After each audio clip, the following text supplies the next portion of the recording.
नमस्कार, मैं रीता उपाध्याय आज आपको कार्तिक शुक्ल पक्ष की चतुर्दशी का महत्व बता रही हूँ। कार्तिक शुक्ल पक्ष चतुर्दशी को बैकुंठ चतुर्दशी के रूप में मनाया जाता है। मान्यता है कि इस दिन महादेव और श्री हरि विष्णु का एक साथ पूजन करने से भक्त बैकुंठ लोक का अधिकारी बन जाता है। हिंदू धर्म में कार्तिक मास को एक उत्सव की तरह मनाया जाता है। पूरे मास सूर्योदय पूर्व स्नान, ध्यान, दान, धर्म आदि का बड़े ही धूमधाम से पालन किया जाता है। कार्तिक शुक्ल पक्ष चतुर्दशी के दिन देवादिदेव सूर्य और श्री हरि विष्णु का एक साथ पूजन किया जाता है। इस पर्व का उल्लेख पद्म पुराण में मिलता है। सिर्फ आज ही के दिन पूरे वर्ष भर में शिव जी को सूर्योदय के पूर्व हजारा तुलसी चढ़ाते हैं। हजारा तुलसी से तात्पर्य है कि तुलसी की गड्डी में 1000 पत्तियां होती हैं। इस पर्व का उल्लेख पद्म पुराण में मिलता है।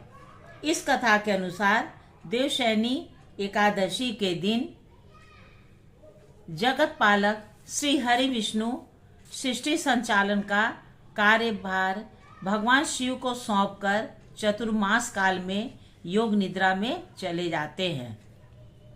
देवोत्थान एकादशी के दिन चतुर्मास की निर्धारित अवधि पूरी होने पर श्री हरि विष्णु जब योग निद्रा से बाहर आते हैं तो एक ओर देवगण उनका स्वागत अभिनंदन करते हैं, दूसरी ओर वे स्वयं काशी जाकर कार्तिक शुक्ल चतुर्दशी की शुभ तिथि को अपने आराध्य महादेव का पूजन वंदन कर उन्हें कृतज्ञता ज्ञापित करते हैं।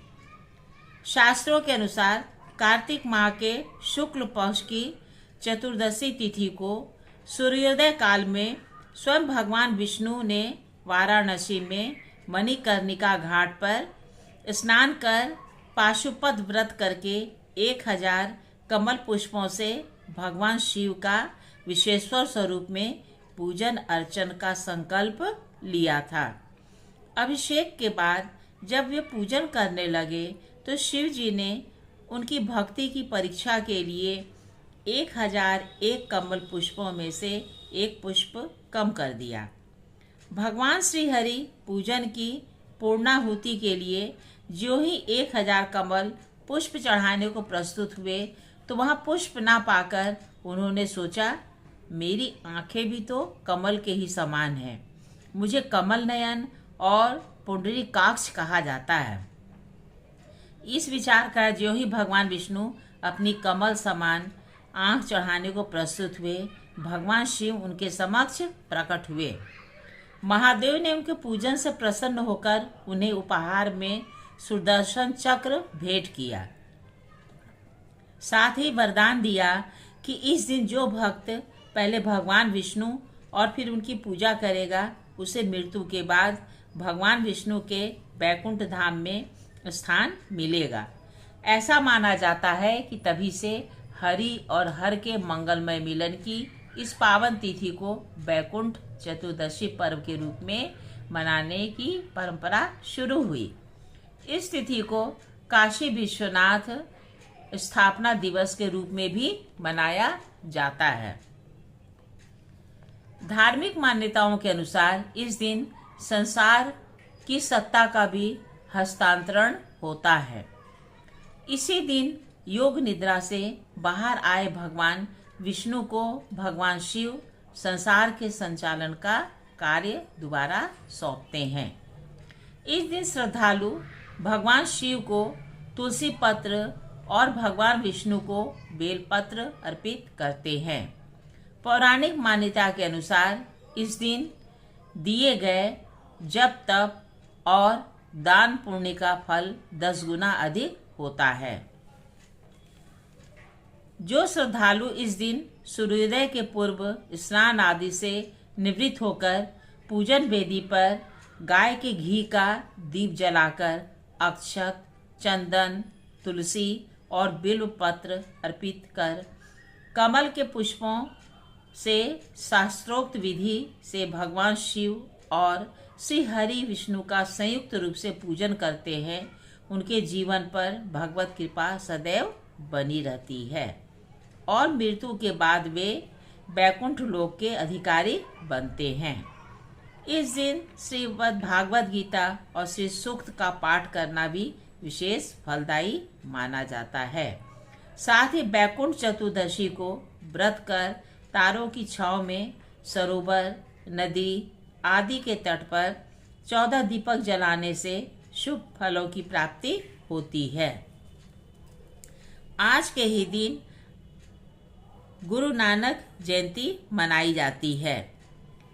सिख धर्म के संस्थापक गुरु नानक देव की जयंती को प्रकाश पर्व या गुरु पर्व भी कहा जाता है। इस पूर्णिमा को गुरु नानक देव का 555वां प्रकाश वर्ष मनाया जाएगा। भगवान नानक देव एक महान समाज सुधारक, धर्म सुधारक और सच्चे योगी थे। उनका एक प्रसंग प्रचलित है। आजीविका के लिए बहनोई जयराम जी के जरिए वे सुल्तानपुर लोधी के नवाब के शाही भंडार की देखरेख करने लगे थे। एक बार वे तराजू से अनाज तौलकर ग्राहकों को दे रहे थे, तो गिनते गिनते जब 11, 12, 13 पर पहुँचे तो उन्हें कुछ अनुभूति हुई। वे तौलते जाते और 13 के बाद फिर 13 और सब 13 कहते गए। इस घटना के बाद वह मानने लगे कि जो कुछ है वह परम ब्रह्म का है, मेरा क्या है।